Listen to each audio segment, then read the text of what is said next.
All right, we're live.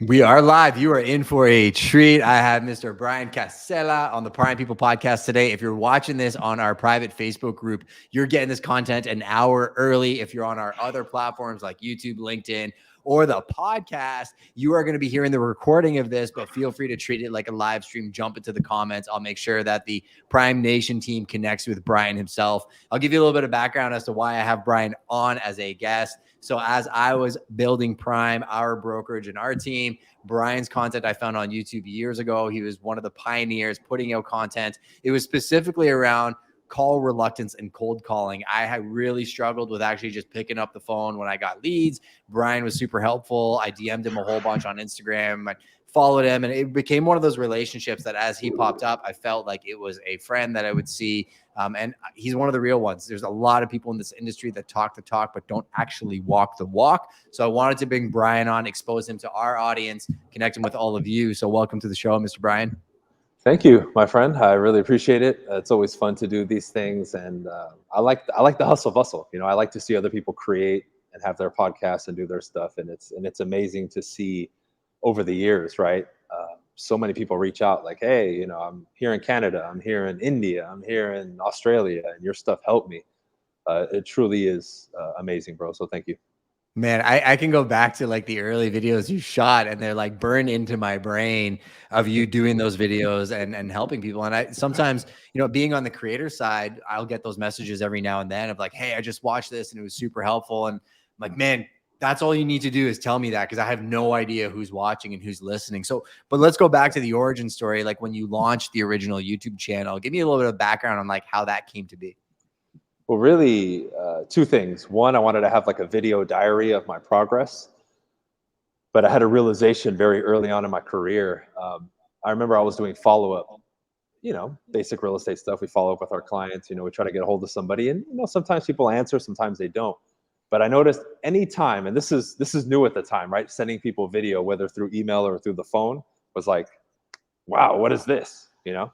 Because social media back then, like 10 years ago in 2013, was nowhere near or prevalent as it is today, where it's just like the norm. Like, it's not what's your phone number, it's what's your Instagram now, right? Like, it's just completely changed. But when I would send people videos, man, I would always get a response, always. And it clicked. I said, okay, this is it. I don't know yet, but I know the effect that this creates. And I always took, in life in general, but especially in real estate, a very studious approach. Like the Buddhist monk, you know, going to the, you know, the Shaolin monk, right, who's at the temple, who studies, you know, his whole life to then do that one routine and recite different parts of their book to be initiated, right? Like that type of approach, that type of cerebral approach with the work, the mechanical work. And I said, I'll figure it out later, but this is it, man. This is it. So part of it was a video diary, and part of it was I saw the effectiveness of it. And everybody else was still like, it's a fad. Don't waste your time. And I said, okay, I'm still going to do what I do, but I'm going to make sure that I get these videos out and start producing. So I, you know, every week, once a week, twice a week, I had a YouTube video that I would put out, and I was posting stuff on Instagram and Facebook regularly. Facebook was more, just like it is today, a place for me to share my thoughts, a couple quotes, maybe something that I read that I really liked. But definitely I was like, I need to put stuff out there consistently, right? Like that has to be a baseline commitment, is I'm putting stuff out on a daily basis. And that's really where it started. It's super interesting too. I always make parallels to the team about real estate is beyond just real estate, right? Like I equate real estate tactics to fly fishing or jujitsu, and it's patterns of things that you can implement to achieve the success that you want to achieve. No different than learning to cast. It's really scary in the beginning until it's not, and then you get kind of deeper into the layers. What was your journey of becoming an agent, though, that led you to that place where you wanted to take that approach? Like, how did you actually get into the industry? So after my second serious ankle injury in basketball, I had been playing overseas for a couple of years professionally. You know, that second surgery led to me not walking for 4 or 5 months. Like it was very bad. So basically from there, I'm a liability. I can't pass a physical test. Mentally, I was kind of scarred, where I started playing hesitant, and it was pissing me off, you know, like, because I put everything into basketball, man. I'm one of those kids that would just talk basketball. If we went to the store, I would take the ball with me, like just obsession, bro. And it was devastating to me. So after going through a year of what I call feeling sorry for myself, I said, okay, I'm 25, right? I'm 25, 26 at the time. I got my whole life ahead of me. It's time to put that behind me. What happened, happened. Let's reinvent ourselves. Let's do something. We can still do a lot in this lifetime. And unlike most people, I think this will be a helping tip for a lot of people. When we do something new or we're looking at a potential endeavor, we see this all around us, but this has become our default as human beings, partially because of our DNA and how we are. But another is the examples that we saw growing up, unless you had the right example. Meaning, we look at a potential opportunity, we don't view it as an opportunity. We start looking at the holes or what we have that's missing. Oh, real estate, right? Oh, well, I don't understand it. Oh, I'm not cut from that cloth. I don't have any money. I don't have connections. I don't know sales. I don't own a suit, right? Yeah. And you start this hamster wheel of just nonsense. I looked at it from the other side of the spectrum and said, man, yes, this is a new uncharted territory for sure. But I'm more disciplined than anybody up in this building for sure, and probably in the industry. I show up first and I leave last, right? Just like on the court, in this industry, you earn your keep. You get paid based on your production. I don't know if you're rated R or not on the podcast, bro. I don't have to kiss anybody's ASS to ascend. This isn't corporate, right? Yeah. I'm the master of my own destiny in this industry. Yes, I don't know sales. It can be learned. Sign me up. Sign me up. Because I said, instead of showing up to the hardwood now in the gym, I'm showing up to the office. Right? And so that's how I viewed it. Yeah, I talked to other friends and work with them for free who were doing entrepreneurial endeavors, because a regular job in my mind was, I already established that in college because I did work study and seeing how lazy people were.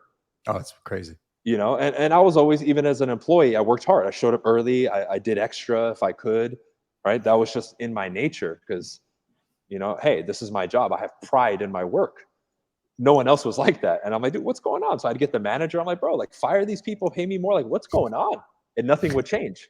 So at 19, I said, no, I'm not doing a regular job and being subjected to that type of treatment and environment and just everybody complaining. I was like, dude, no, because even before I got into self-help in my late 20s and the development, I already was put off by that type of energy and that type of typical, gossip environment. Like I was just, dude, I don't want a part of it, right? Like I'm living life, I'm having a good time. Get it away from me, right? So I looked at it and I said, man, this thing works. So the decision, when I lined that up, the commitment was already made. Okay, this is what I'm doing. Like it's not, oh, I'm gonna try it out and see how it goes. Like a lot of people, I'm sure, message you or you see them saying that. I'm like, dude, that's a recipe for failure. This industry, entrepreneurship, when you decide what you're going to do, the commitment has to be made up front. And by doing that, you have to accept everything that comes with it.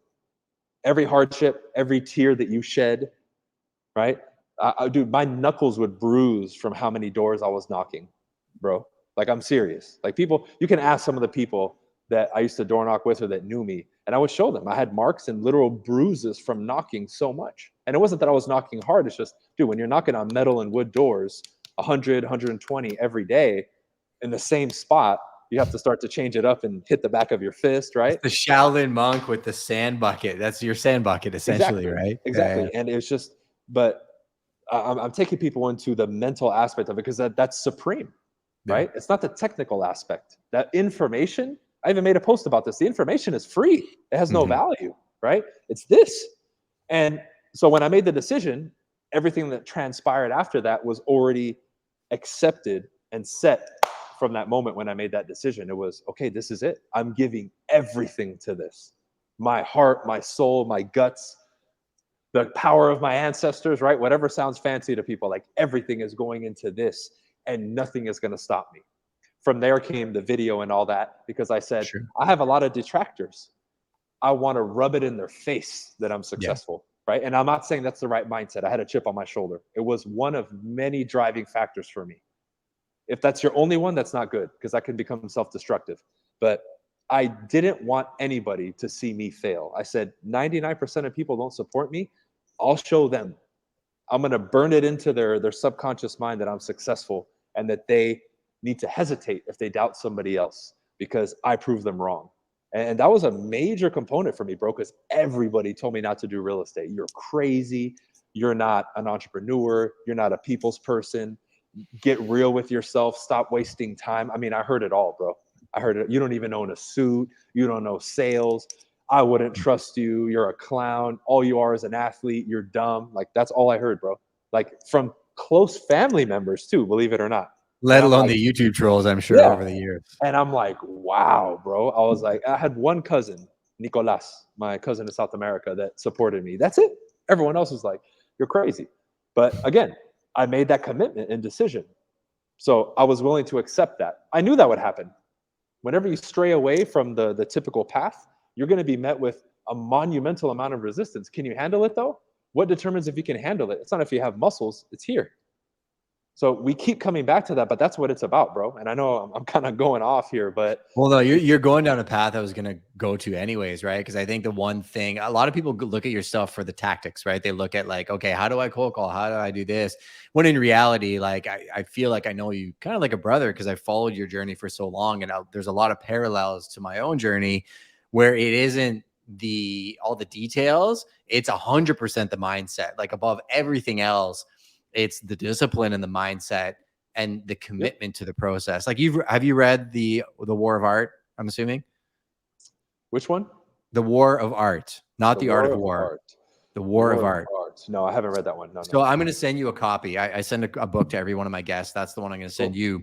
But the whole premise of the book, it doesn't matter if you're an actor, a musician, a salesperson, your commitment to showing up and doing the work consistently until the muse shows up is the war of art, where most artists will feel like I'm sitting down and I don't know what to type. Even if you just go and sit down and just look at a blank screen for half an hour a day, and then you type one letter, and then you type two, and then you type three. The discipline, the commitment to the mindset to understand that the success doesn't come from writing out the perfect manuscript in one day. It comes from showing up for 364 crappy days until the 365th day comes, right?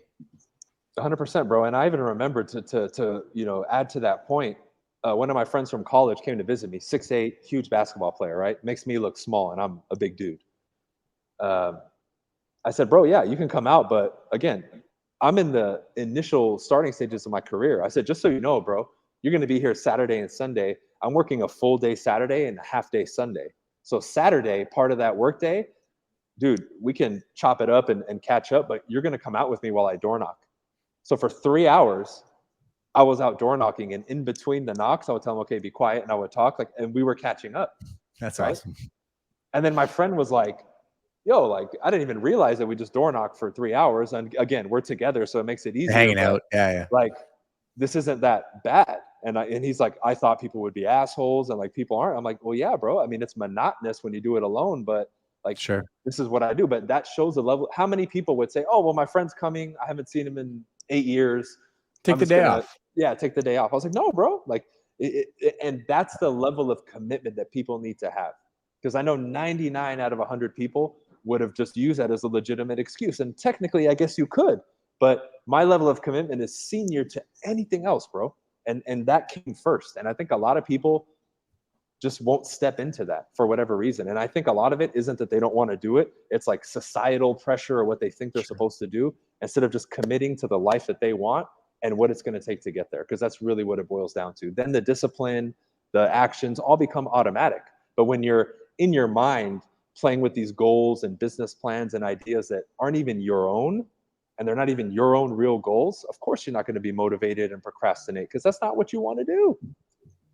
Yeah, no, 100%. I want to get into some of the tactics and opportunity zones and where you think people should be focused on. But the world is filled with escape hatches. And as you're talking, I'm thinking about like the times where you're driving to the gym and you realize, I forgot my headphones. And like 99 out of 100 people would be like, I'm just going to go home and then skip the workout because they don't have the time to do it, versus just continuing down that path. Yep. So I think avoid the escape hatches.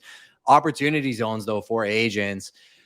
I mean, our industry is rife with bright, shiny objects, right? A lot of people are thinking they just need to chase the next best thing.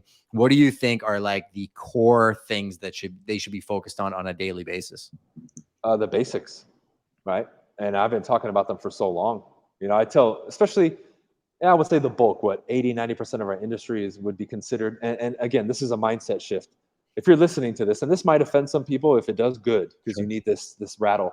If you've been in the business for more than 12 months, you're not a new agent anymore.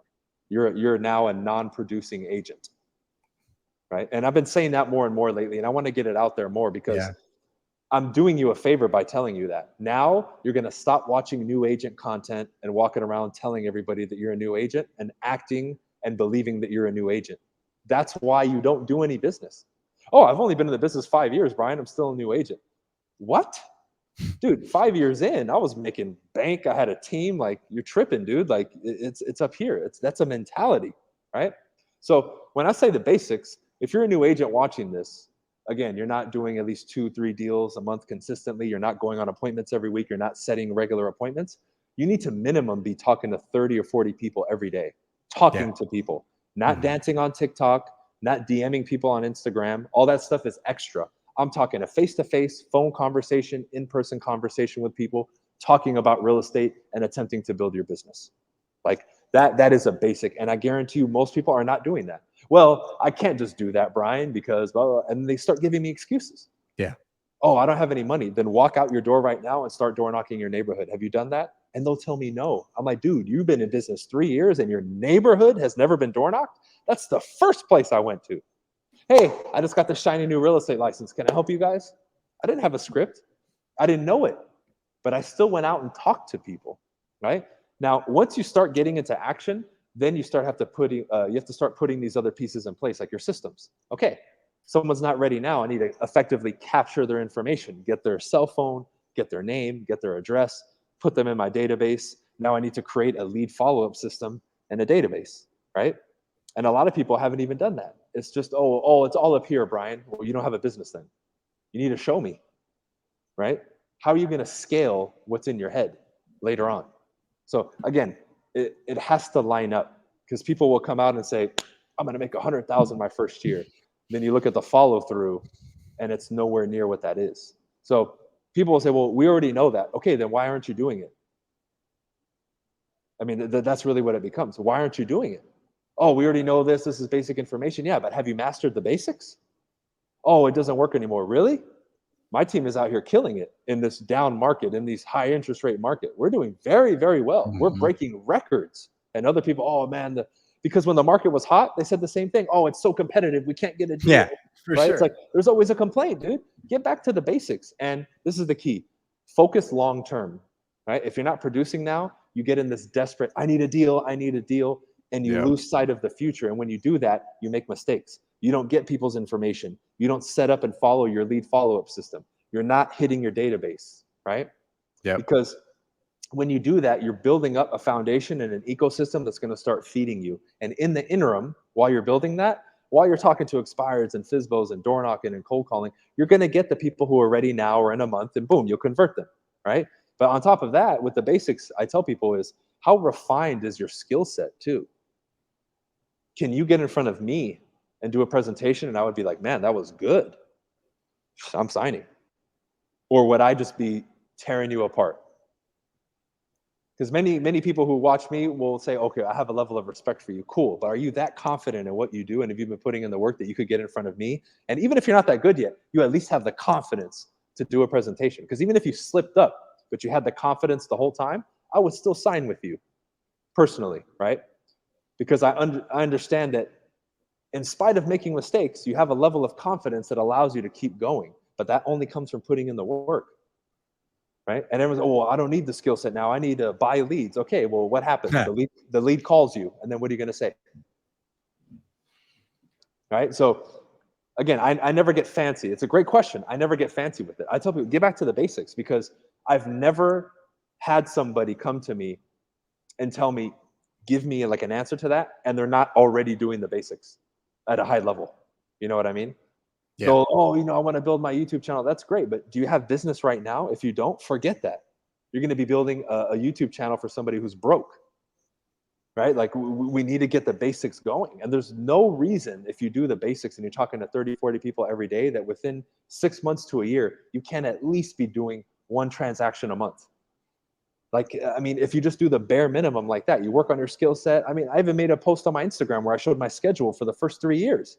There was nothing fancy about that. Wake up, go to the gym, read, right? Get ready, role play, prospect, follow up, admin work, more role play, prospect, or go to appointments. That's it. Mm-hmm. Now, this is the key. You brought it up earlier. It's not glamorous. It's not sexy. It's not what you would think it is. Oh, well, he has a nice car and a suit. What does he do? And then you have a video live feed of me making calls for 3 hours. Yeah. That's not glamorous and sexy. Are you willing to do that though? Because they're not. They'll say they are, and then 45 minutes of the hour session is browsing Facebook or listening to music, right?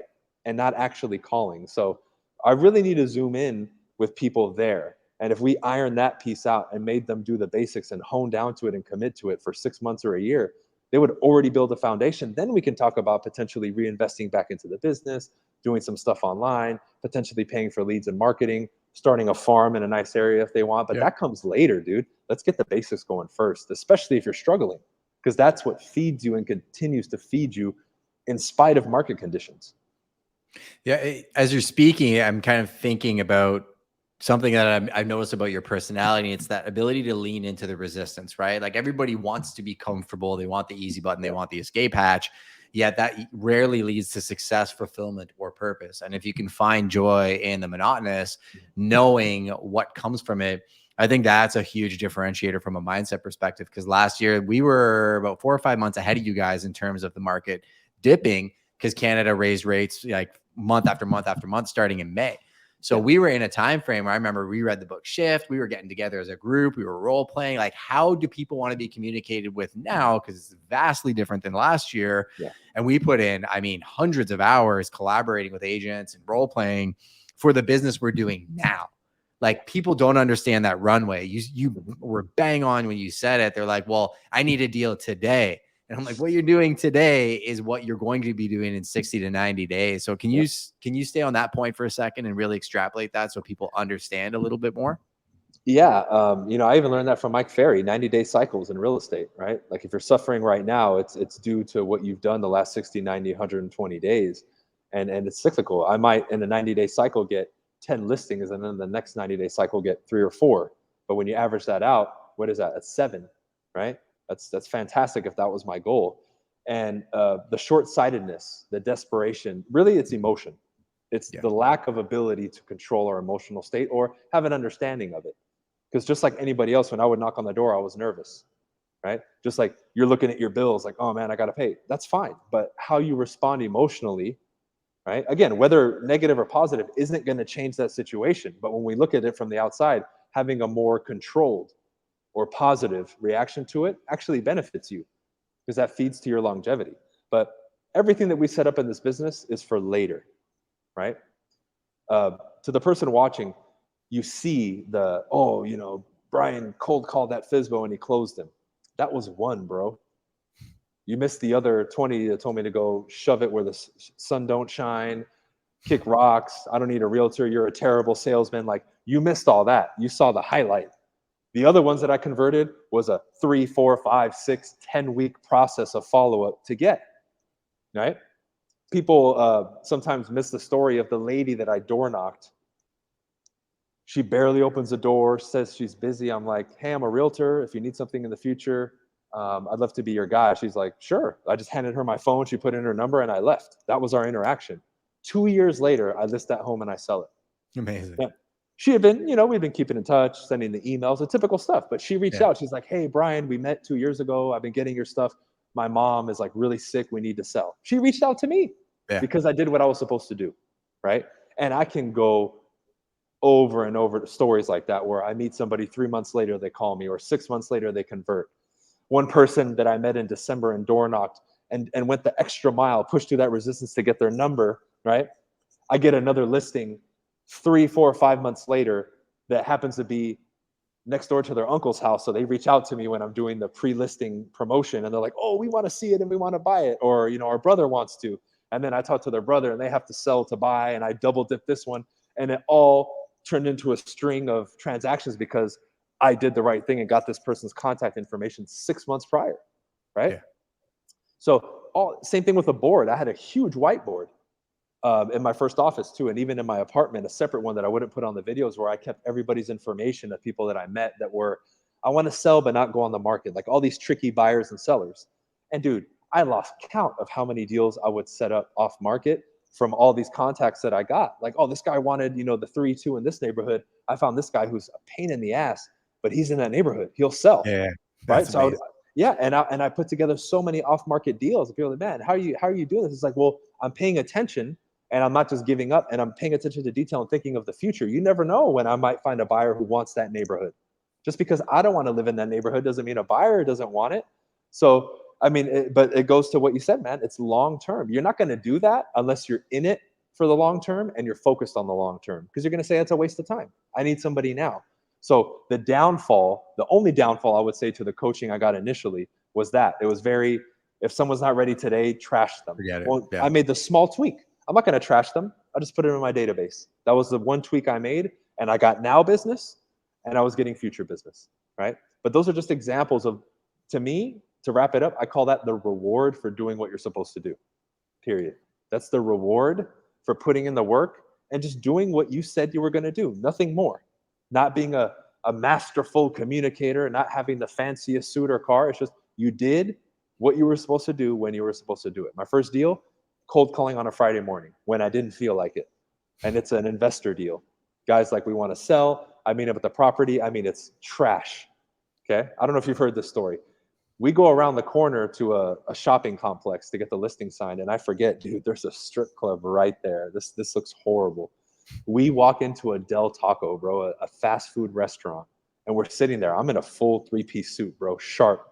The workers are sweeping, like, what the hell is going on here? Like, this is like low class. You guys are dressed like you're up here.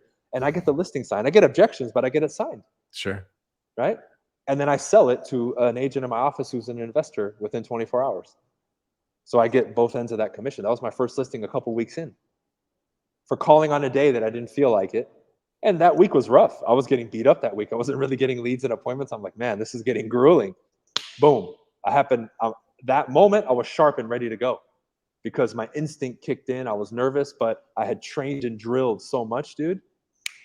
It just came out, right? And then I got the deal. And then a week later, I signed another listing with a lawyer who I never met to this day, but I sold this property, and we did it through DocuSign, right?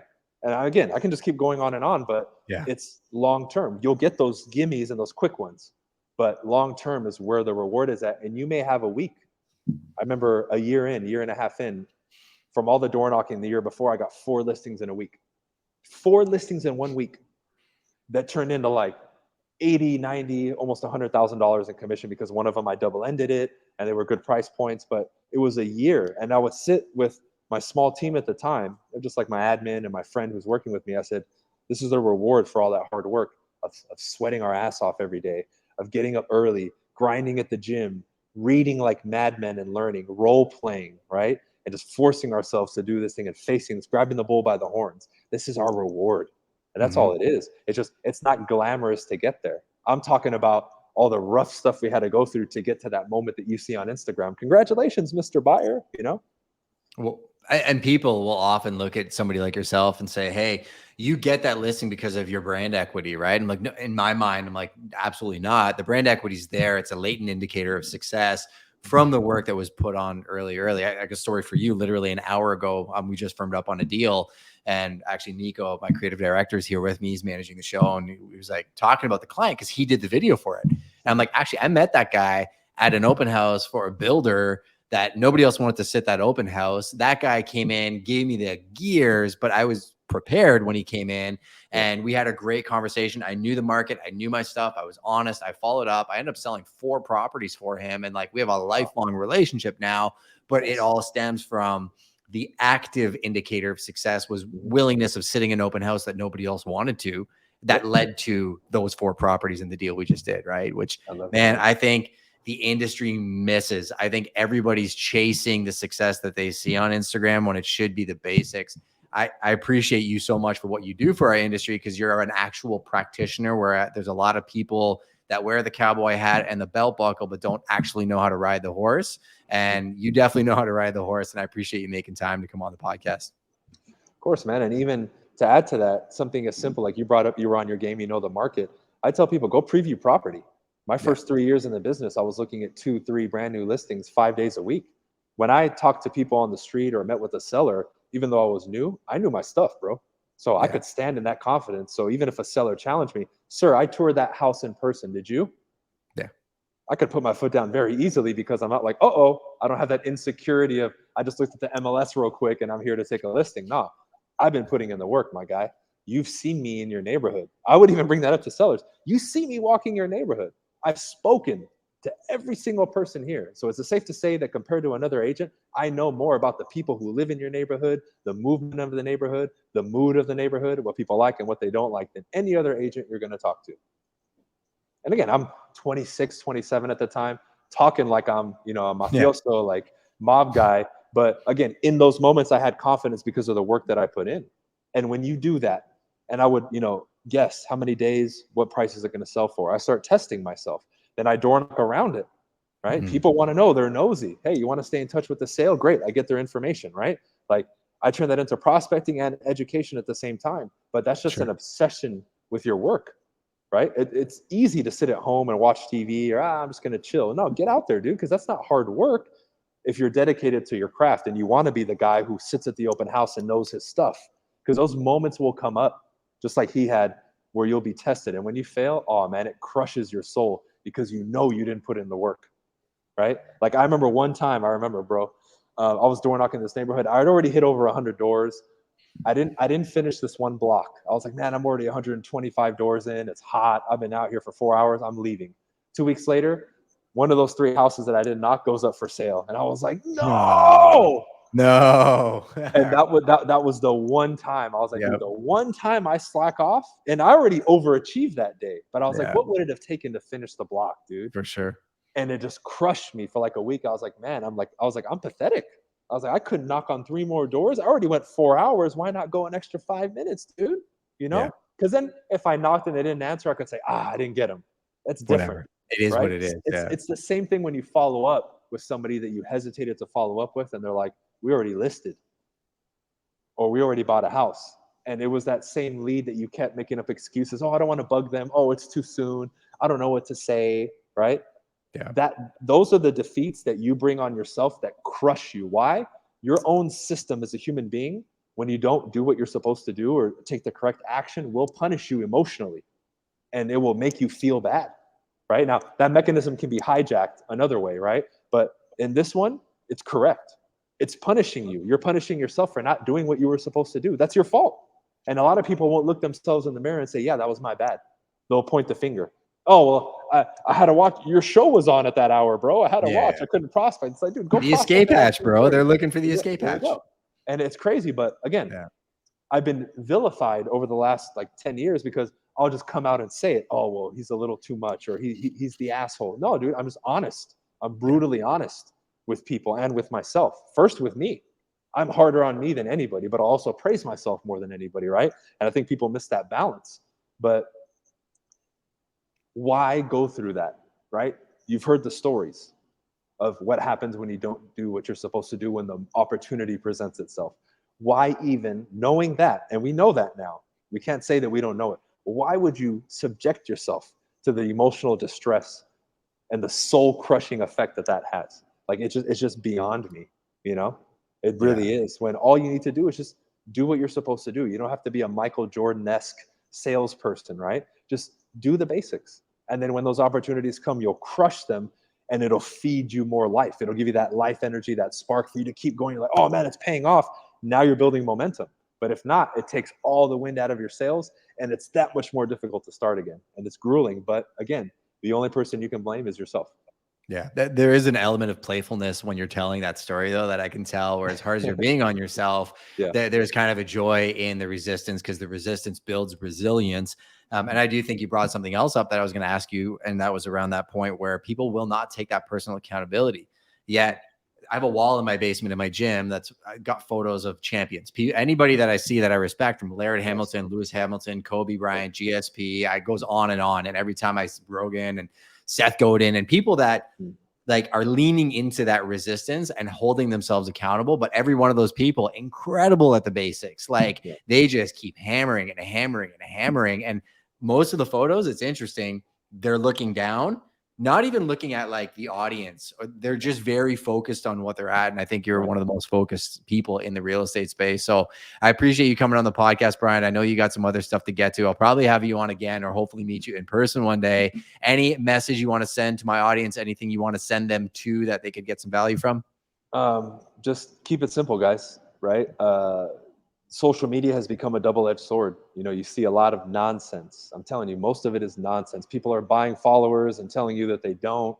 Oh, you can do this. You don't have to do the cold calling, and the old school stuff is dead. It's not. It's alive and it's thriving. So stick to the basics, right? Focus on your world and what you're doing.